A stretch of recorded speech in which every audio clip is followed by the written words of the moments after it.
Alam nyo, kapag may pinagkatiwala ang Diyos na talento sa iyo, kinakailangan ito'y iyong pinalalago at minumultiply. Ayaw ng Diyos ng tamad. Ayaw ng Diyos na ikaw ay may kasamang takot. Kasi ang nangyari, itong binigyan ng 1,000 natakot. Bakit kaya natatakot? Some of you, meron dito, natatakot ka. Bakit? Natatakot kang ipagamit yung talento na meron ka. Or either, bakit ka natatakot? Baka mapahiya ako, baka i-reject ako, baka mahusgahan ako. Pero, ang gusto ng Panginoon, gamitin natin ang ating talento upang ito ay lumago. Amen? Okay? Naiintindihan niyo ba yung kwento? Na ano niyo yung kwento, no? At ngayon, ito ay aral tungkol sa pagtitiwala at paggamit ng binigay ng Diyos sa atin. Naniniwala ako na lahat kayo dito ay binigyan ng talento ng Diyos. Amen? Lahat ba tayo dito ay may talent? Lahat tayo may talent, ha? Ngayon, ayon dun sa kwento, sa Matthew 25, kapag tinanggap mo yung talent na meron ka na nanggagaling sa Panginoon, kinakailangan magkaroon ka na ng responsibility. No? Magiging responsible ka dyan. At yung tinutukoy dyan sa Matthew chapter 25 na sinasabing talents na ibinigay, yan po ay salaping ginto. Amen? Anong ibig sabihin? Yung talento mo ay pwedeng ma-convert saan? Into the currency of money. Amen? Ibig sabihin, yung talento mo ay gagamitin ng Diyos para pagpalain ka. Amen? Ha? Andiyan pa ba kayo? Nakikinig pa ba kayo? Ha? Ang tanong, anong talento ang meron ka? Kinakailangan mong paghusayan ito nang sa ganon, gamitin ng Diyos yan para ikaw ay sumagana. Palalaguin mo talaga yan. Kaya pag natanggap mo ang talents mo na nanggagaling sa Diyos, pag-igihan mo yan. Paghusayan mo. Galingan mo. Alam niyo ba mga kapatid, kaya ito nangyari na may maganda po, nagtanong ako, bakit ka bumalik sa church? No, mentoring. Sabi niya, Pastor, ang ganda kasi ng background ng church. Amen? Naalala ko, meron nagsalita ng ganun sa mentoring. At ito po ay isang talento. No po? Talento po yan na yung mga gumawa po dito, sila po ay may talent para ayusin ang background ng church. Amen? Kaya ngayon, nakikita nyo, kung kayo man ay may mga talent pa, ipagamit po natin sa Panginoon. Oh, amen? Kaya mga kapatid, marami pong talent na ibinigay ang Diyos. Number 1, may ibinigay ang Diyos sa iyo. Kaya sinabi doon sa talinaga, binigyan ng Panginoon ng 5,000, ng 2,000, at ng 1,000. Ayon sa kakayahan nila. Ano ang katotohanan? Lahat tayo may talents. Alam niyo mga kapatid, hindi lang ito about sa dancing, hindi lang ito about sa pagkanta, hindi lang ito about sa pagtugtog. Ang tanong, paano mo malalaman yung talento mo? Tanungin mo yung sarili mo, or magtanong, or mas maganda magtanong ka na kay Lord, Lord, ano yung skill ko na pwede kong gamitin para sa'yo? Padalwa, ano yung skill ko na pwede kong gamitin para ako ay pagpalain mo? Amen? Ano yung skill mo?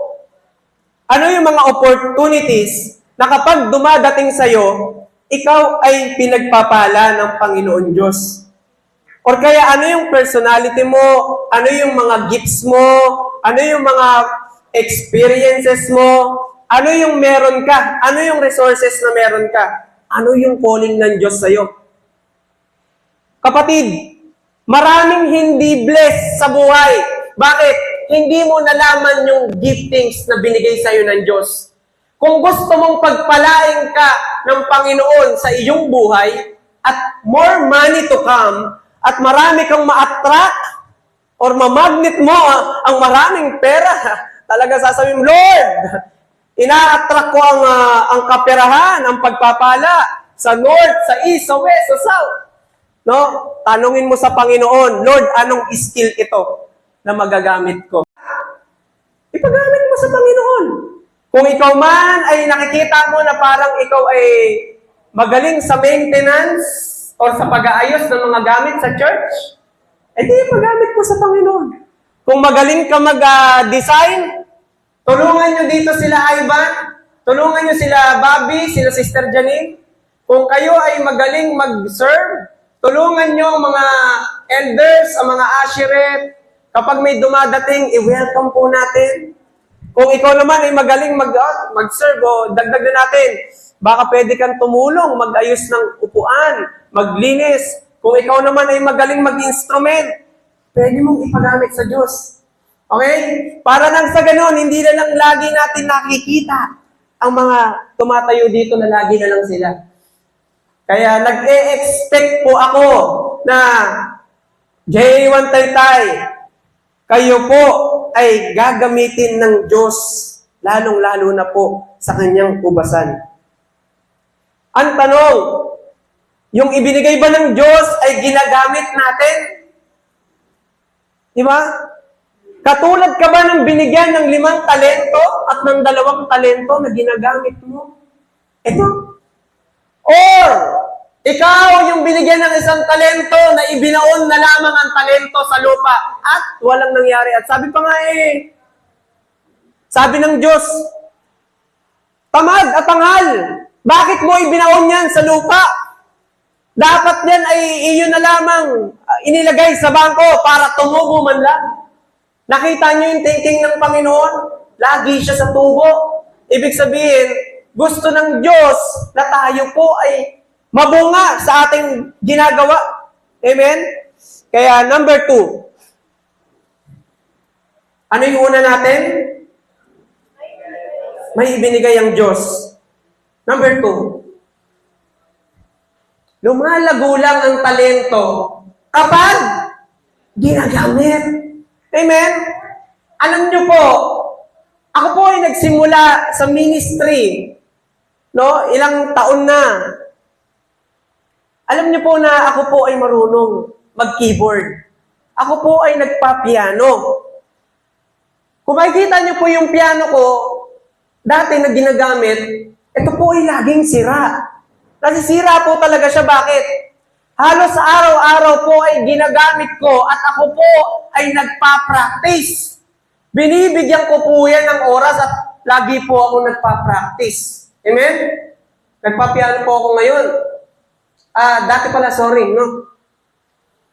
Nung nagpiano na ako, ibig sabihin, na-stop po ako dun sa pagpa-practice ko. Alam niyo po nangyari? Naku po, nagpiano ulit ako. Sabi ko, ang tigas ng kamay ko, hindi ko na kaya yung mga melody. Hindi ko na kaya. Talagang nandoon yung, hindi na ako makatugtog kahit isang kanta. Na dati-dati, kaya ko. Anong ibig sabihin? The more mong hindi ginagamit ang talent mo, ito ay pupurol. Amen? The law of use. Kaya gamitin mo ang talent mo. Ngayon, kapag hindi mo ginamit yung talent mo, hindi ka pagpapalain ng Panginoon. Pero the more mong ginagamit ito, at the more yung nasa pagkakalooban ka ng Panginoon ng mas marami pang talento, i-improve niya ng i-improve, hahasain ka niya, at makikita mo. Dahil sa galing mo, maraming makakakilala kay Lord. Amen? Maraming makakakilala kay Lord. Mag-practice ka, bigyan mo ito ng oras, di ba? Bigyan mo ng talagang matinding focus yung craft mo. Makikita mo, pagpapalain ka dyan ng Diyos. Kaya, yung tumanggap ng 5, agad, kumilos. Hindi niya ibinaon. Kaya, gamitin mo ang talent mo. Sabi mo nga sa katabi mo, gamitin mo nga yung talent mo, kapatid. Yan. Gamitin mo ha. Talaga bang sinabihan mo yung katabi mo? Ulitin mo nga. Yan. Gamitin ang talent para kay Lord. Tingnan natin sa verse. Kumilos agad ang tumanggap ng 5,000 salaping ginto at ipinangalakan iyon. Kumita siya ng 5,000 salaping ginto.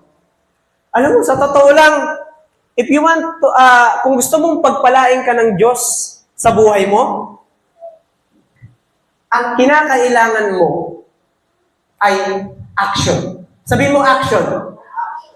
Gusto mo mag-start ng negosyo? Action. Small step at a time. Pero dapat kumikilos ka. Gusto mong kumita araw-araw, 500 to 700 at a time? Kumilos ka. Hindi naman lalapit sa iyo ang pagpapala kung hindi ka kikilos. You need to act. Amen?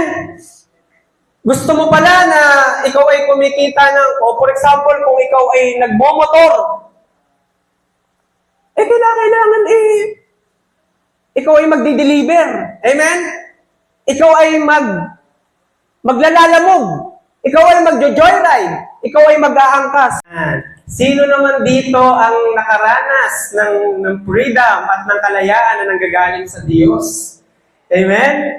Kaya tayo po ay mas lalo pa pong pagagalingin ng Panginoon dahil naniniwala ako sa umagang ito na may gagawin ng Panginoon at may ituturo siya. Kaya ready your notes kasi kailangan po nating mag-take note para hindi po natin makalimutan ang ituturo ng Diyos sa umagang ito. Okay?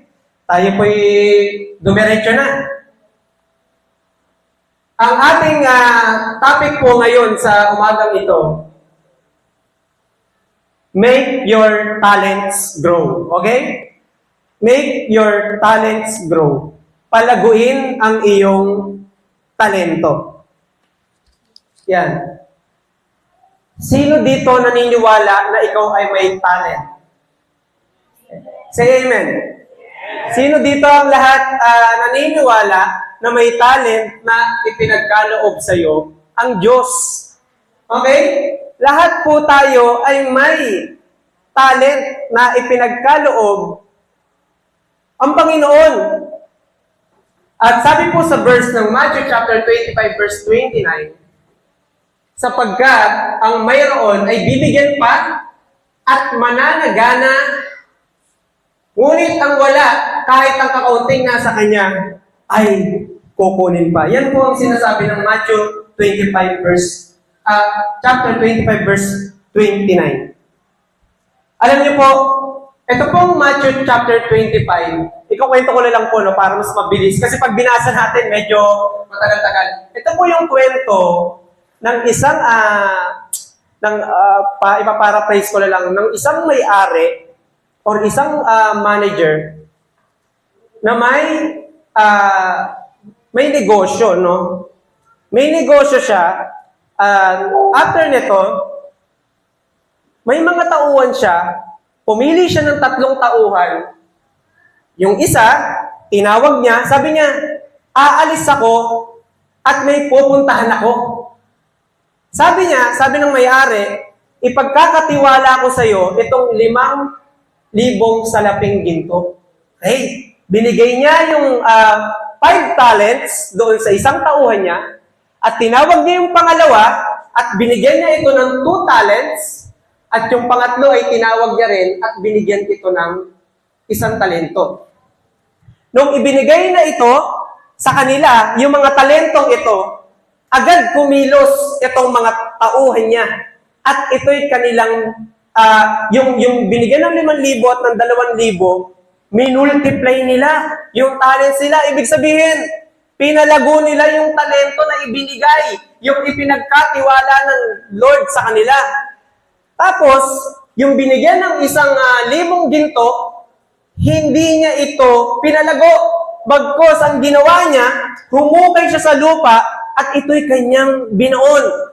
After na mabigyan ito, bumalik may-ari or yung tinatawag natin sa Matthew 25, yung term na doon na ginamit, bumalik ang Panginoon at sila po ay pinagre-report.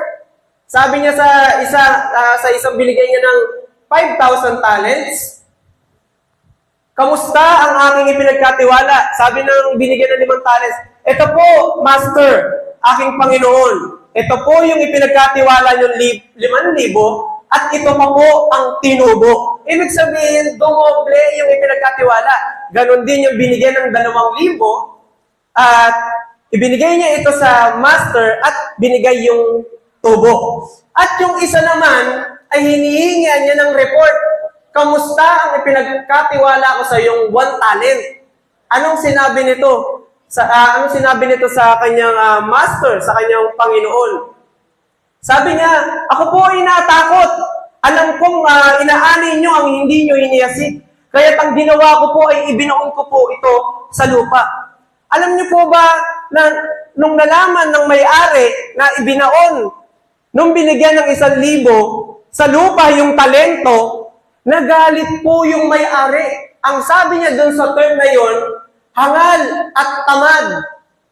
Ngayon din, kung anong meron ka, ay kukunin sa'yo. Anong aral na matututunan natin doon?